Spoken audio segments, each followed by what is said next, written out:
Hello दोस्तों, आप लोग देख रहे हैं प्यारा भोजपुरी चैनल। तो दोस्तों, प्यारा भोजपुरी चैनल में आप सभी लोगों का स्वागत है तहे दिल से। तो दोस्तों, आप हमारे साथ बने रहिए वीडियो के लास्ट तक।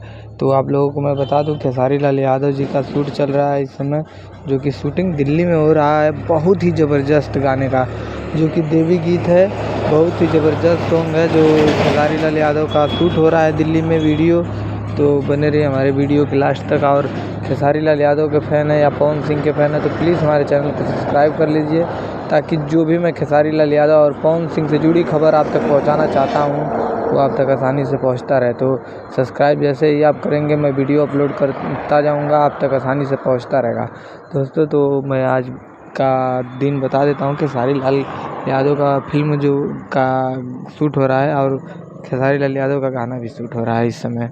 फिल्म भी शूट हो रहा है और गाना भी। तो खेसारी लाल यादव का एक देवी गीत जो कि इस समय शूट हो रहा है दिल्ली में। तो आप लोगों को यही बताना था, यही दिखाना था कि खेसारी लाल यादव जी का जो शूट चल रहा है वो दिल्ली में चल रहा है इस समय। देवी गीत का बहुत ही बवाल सॉन्ग आने वाला है, खेसारी लाल यादव का देवी गीत। तो दोस्तों, अगर आप हमारे चैनल पर नए आए हैं तो प्लीज़ वीडियो को लाइक करें, शेयर करें, सब्सक्राइब करें। धन्यवाद दोस्तों।